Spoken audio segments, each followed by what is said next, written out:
Hello friends, दोस्तों आज हम लोग पढ़ेंगे केमिकल रिएक्शन एंड इक्वेशन के इन टेक्स्ट क्वेश्चन को सॉल्व करेंगे और साथ ही साथ एक्सरसाइज के क्वेश्चन को सॉल्व करेंगे। तो पूरा वीडियो देखें, बहुत मज़ा आने वाला है और हम लोग एक नए और आसान तरीके से क्वेश्चन को सॉल्व करेंगे। इस क्वेश्चन के साथ साथ आपको एक्सप्लेनेशन भी मिलेगा और बहुत कुछ सीखने को भी। जो हम लोग कॉन्सेप्ट सीखे हैं उसका भी यूज़ करेंगे। सबसे पहला क्वेश्चन पेज नंबर 6 का क्वेश्चन है, इंटेक्स्ट क्वेश्चन पेज नंबर 6।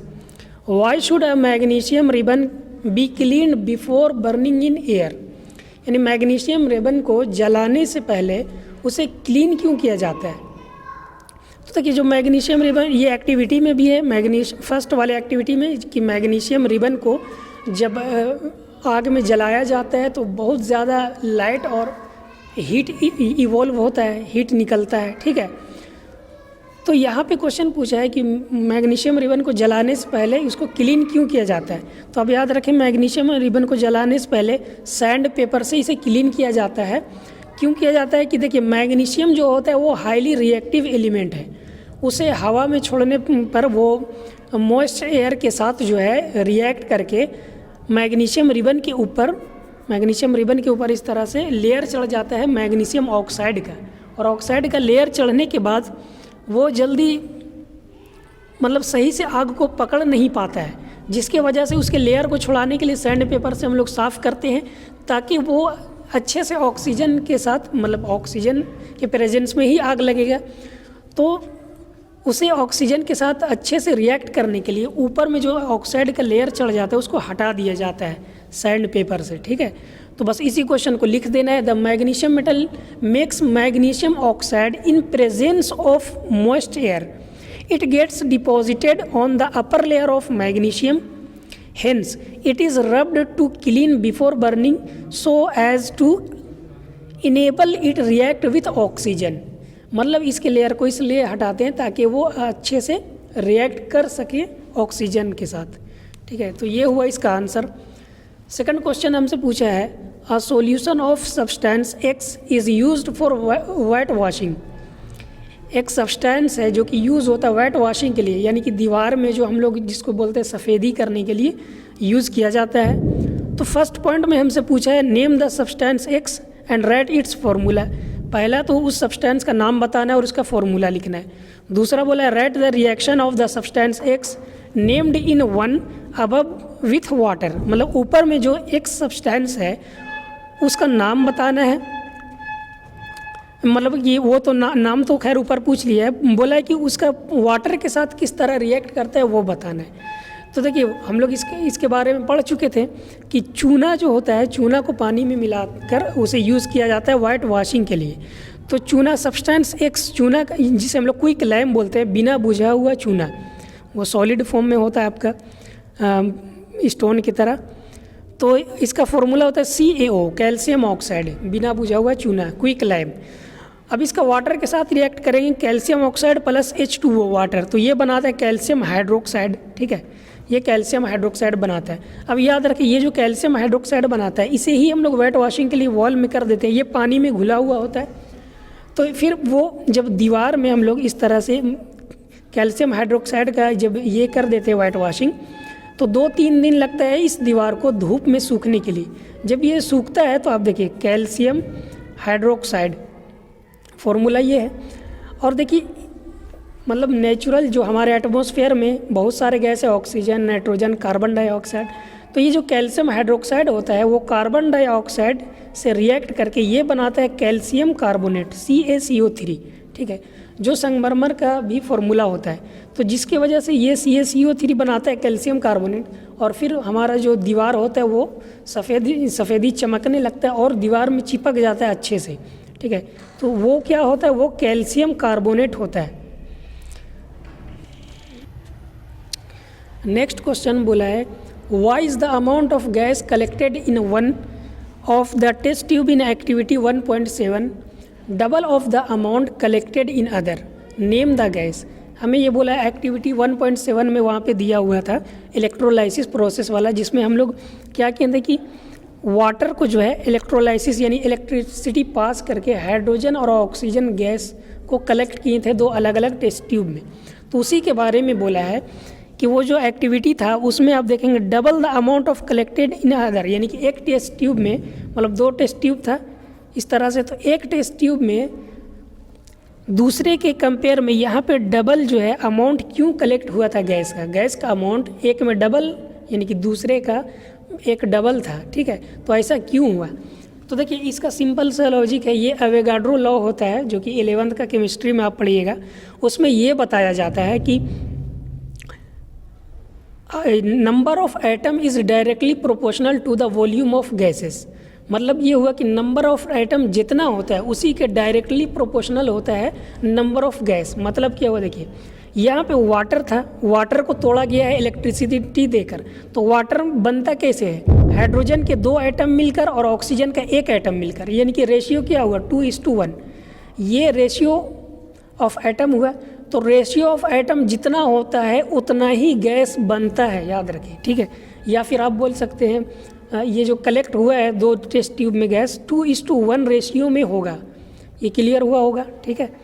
तो वाटर को ही तोड़ा गया है हाइड्रोजन और ऑक्सीजन में, तो दोनों वाटर बनता कैसे है? 2 एटम हाइड्रोजन का होता है, 1 एटम ऑक्सीजन का, यानी कि 2:1 रेशियो होता है। तो गैस जो कलेक्ट होगा टेस्ट ट्यूब में वो भी 2:1 में होगा, ठीक है। यानी कि आप यहाँ पे चाहें तो एक बढ़ा के भी एक लाइन लिख सकते हैं कि अमाउंट, ये number of atom is directly proportional to the volume of gases, ठीक है। Since water is form when hydrogen and oxygen combine in the ratio 2:1 by volume, so the gas with, हालांकि यहाँ पे वॉल्यूम लिखा हुआ है लेकिन नंबर ऑफ एटम जितना होता है उतना ही, मतलब उसको हम लोग वॉल्यूम बोलते हैं, वो आगे के क्लास में आप पढ़िएगा, ठीक है। तो सो the gas with double volume is hydrogen. Hydrogen कितना होगा? क्योंकि 2 रेशियो, मतलब इसका जो एटम का नंबर ऑफ एटम 2 है, इसलिए 2 वॉल्यूम होगा। हाइड्रोजन डबल होगा ऑक्सीजन के कंपेयर में। Double the volume is hydrogen. 2 molecule of hydrogen gas combine with 1 molecule of oxygen gas to form water, hence volume of hydrogen is double। ये हुआ इसका पूरा आंसर। नेक्स्ट हम लोग देखते हैं, नेक्स्ट में हमें दिया why does the colour of copper sulphate solution change when an iron nail is dipped in it. Question पूछा है कि कॉपर सल्फेट का सॉल्यूशन क्यों का कलर जो था वो चेंज क्यों हुआ जब आयरन नेल को डिप किया गया। देखिए वो एक्टिविटी में दिया हुआ है, इसमें CuSO4 कॉपर सल्फेट का सॉल्यूशन है जो ब्लू कलर का होता है, याद रखें, ठीक। अब इसमें जो है हम लोग क्या मिक्स किए थे? आयरन नेल, यानी कि आयरन का फॉर्मूला Fe होता है। तो हम बताए थे यहाँ पे डिस्प्लेसमेंट रिएक्शन होगा, ये कॉपर से ज़्यादा रिएक्टिव है आयरन कॉपर को ये कर देगा, डिस्प्लेस कर देगा और बना देगा FeSO4 और कॉपर को अलग कर देगा, ठीक है। अब देखिए यहाँ पे क्या होगा, कॉपर सल्फेट का जो सॉल्यूशन था वो ब्लू कलर का था और ये आयरन जो था ये जो आयरन नेल होता है वो ग्रे कलर का होता है, ठीक है। तो जैसे ही आप इसमें डालिएगा तो होगा क्या कि ये कॉपर को अलग कर देगा और खुद जो है सल्फेट के साथ सॉल्यूशन बना देगा, ठीक है, आयरन सल्फेट। और आयरन सल्फेट जो है ये एक सोल्यूबल मतलब कि वाटरी होगा, तो इसका कलर जो हो जाता है ये पेल ग्रीन हो जाता है। पेल ग्रीन मतलब कि धुंधला टाइप का ग्रीन कलर का, तालाब का पानी जैसा होता है, ठीक है, वैसा हो जाएगा। और जो इस तरह से आप देखिए ये टेस्ट ट्यूब है, यहाँ पे आयरन नेल है, तो ये आयरन नेल के ऊपर ये जो कॉपर अलग हुआ है, कॉपर का एटम जो है अलग हुआ है, वो क्या होगा कि इस आयरन नेल के ऊपर चिपक जाएगा, इस तरह से चिपक जाएगा आयरन नेल के ऊपर चिपक कर। ये आयरन जो है ये आपका ब्राउन कलर का हो जाएगा जैसा कॉपर होता है, और ये जो सॉल्यूशन है वाटरी सॉल्यूशन जो फेरस आयरन सल्फेट का सॉल्यूशन होगा वो पेल ग्रीन हो जाएगा, पहले ब्लू था अब ग्रीन हो जाएगा। और ये जो नेल था वो कैसा कलर का हो जाएगा, ब्राउन कलर का, क्योंकि इसके सरफेस में जो है कॉपर चिपक जाएगा। ये समझ गए। तो अब यहाँ पे हम लोग को लिखना है copper sulphate solution is blue in colour when an iron nail is dipped in its blue colour change. This happen due to following displacement reaction. यहाँ पे जो हम बताएं इस तरह का डिस्प्लेसमेंट रिएक्शन की वजह से होता है। Iron being more reactive than copper displace it there forming a new product iron sulphate and copper metal. ये जो हम बताएं यहाँ पे आयरन सल्फेट बनेगा और कॉपर मेटल, और आयरन सल्फेट का सॉल्यूशन पेल ग्रीन का कलर का हो जाएगा, ठीक है। तो ये आपका यहाँ पे आप चाहें तो रिएक्शन भी, इस रिएक्शन को यहाँ पे लिख सकते हैं। उम्मीद है आपको क्लियर समझ में आ चुका होगा। उसके बाद हम लोग इन टेक्स्ट क्वेश्चन ही देख रहे हैं।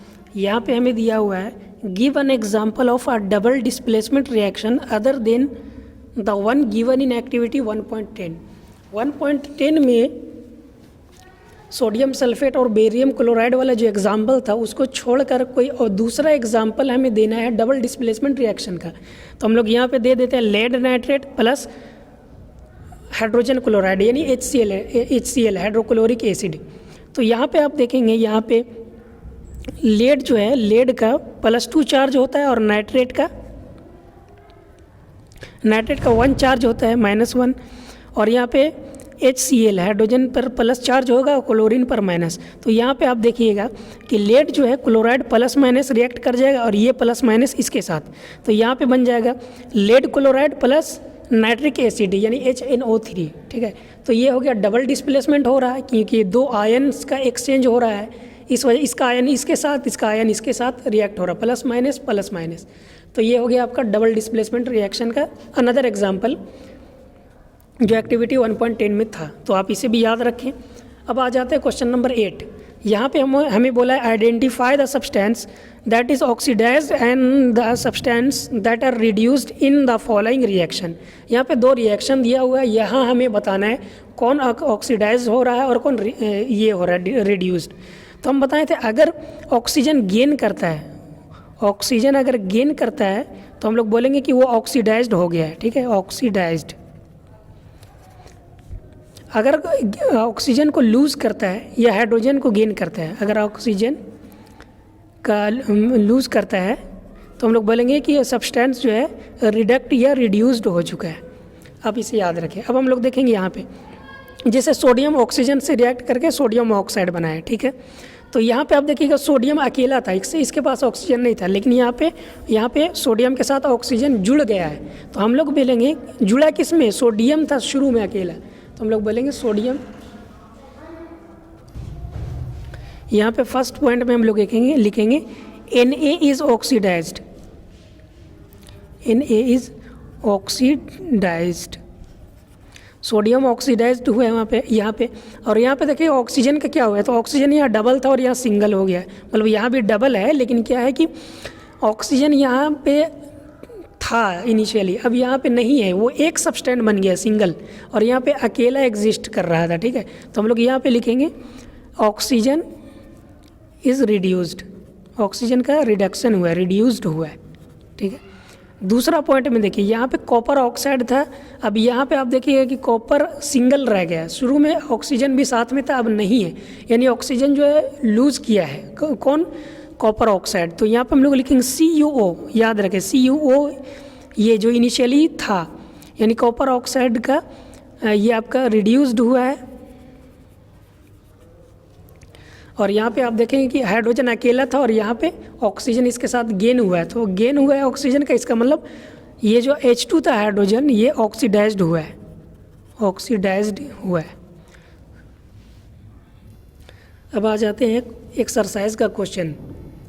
एक्सरसाइज का क्वेश्चन नंबर 1 है which of the following statements about the reaction below are correct.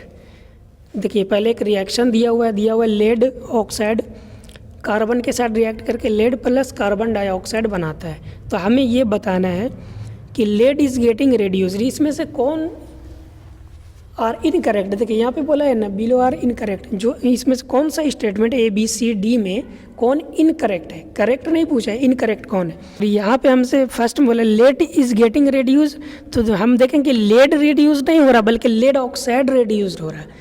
इसका मतलब ये हुआ कि ये इनकरेक्ट आंसर हुआ, मतलब ये मेरे काम का है, इनकरेक्ट वाले को चुनना याद रखें पहला।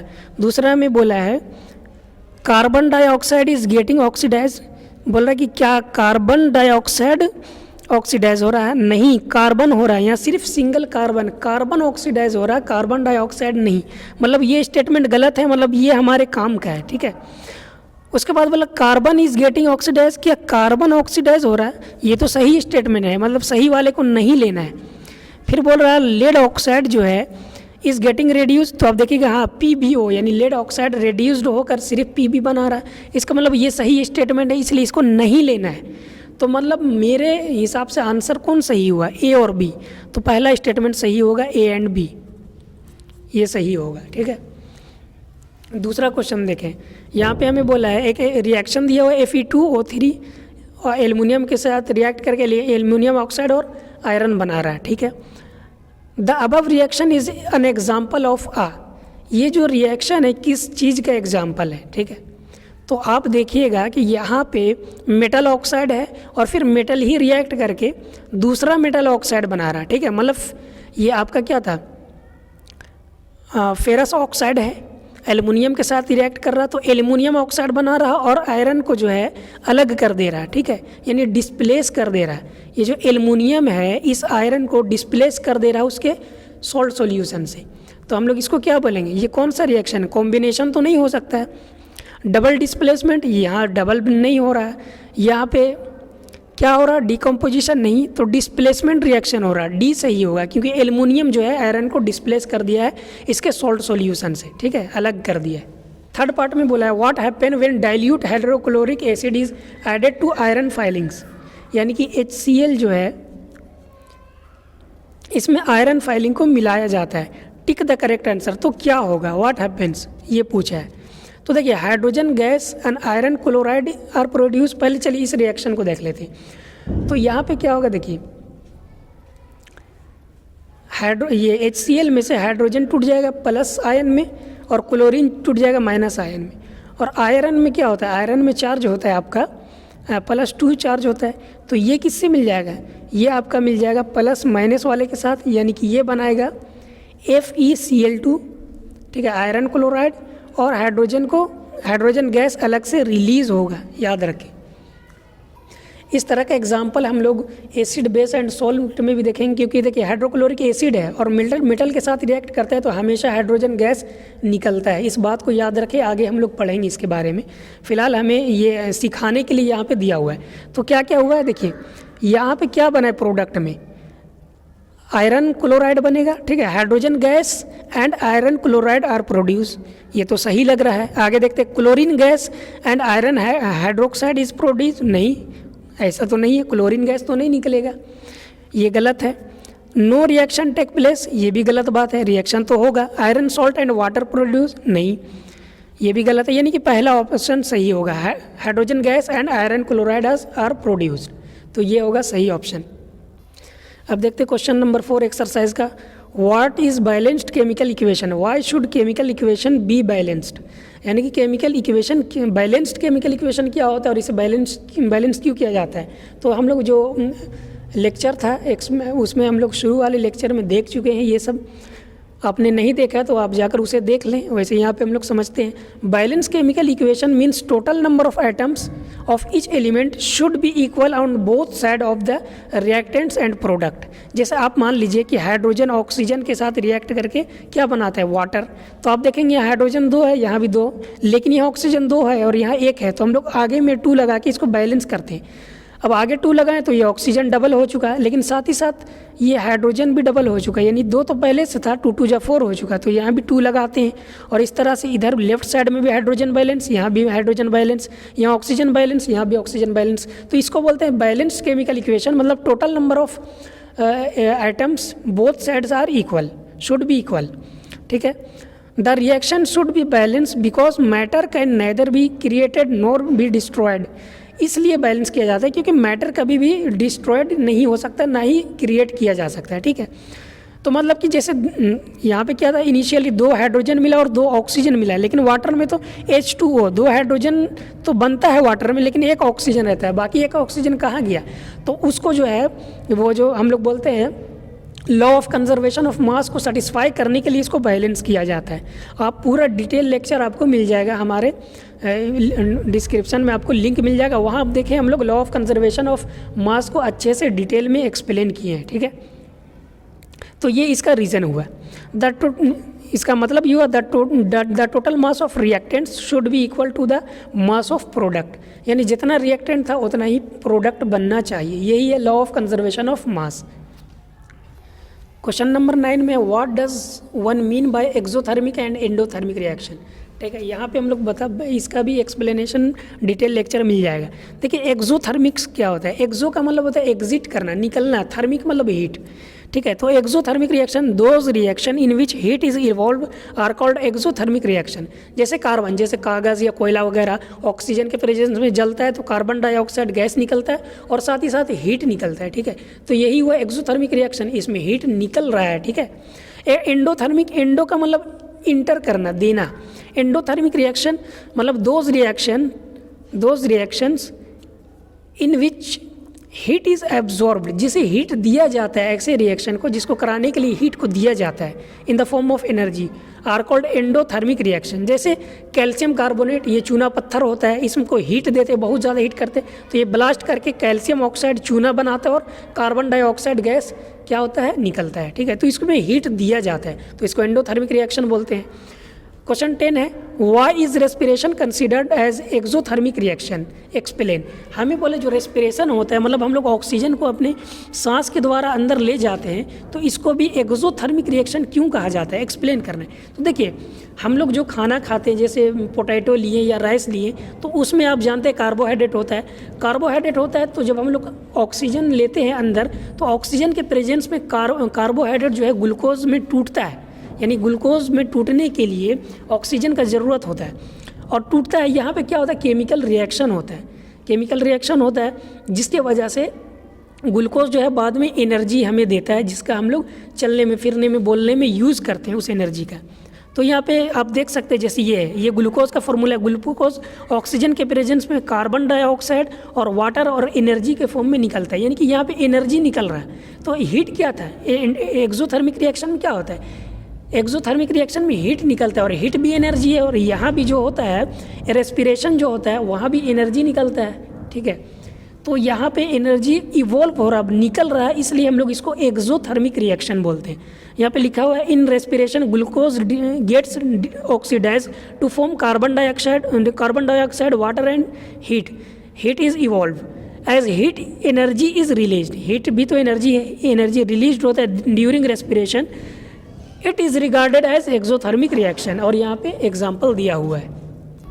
नेक्स्ट क्वेश्चन नंबर 12 में हमें दिया, 11th में दिया हुआ है why are decomposition reaction called the opposite of combination reaction, write equation for these reaction. यानी कि डिकम्पोजिशन रिएक्शन को कॉम्बिनेशन का उल्टा क्यों कहते हैं, अपोजिट। तो आप जानते हैं डिकम्पोजिशन रिएक्शन में एक सब्सटेंस दो अलग अलग सब्सटेंस में, दो या दो से ज़्यादा सब्सटेंस में टूटता है। जैसे कैल्शियम कार्बोनेट हीट दिया जाता है तो ये टूट जाता है कैल्शियम ऑक्साइड और कार्बन डाइऑक्साइड में, तो इसको हम लोग डिकम्पोजिशन रिएक्शन बोलते हैं। यानी इसमें एक सब्सटेंस टूटता है और कॉम्बिनेशन रिएक्शन में दो सब्सटेंस जुट कर एक सिंगल सब्सटेंस बनाता है।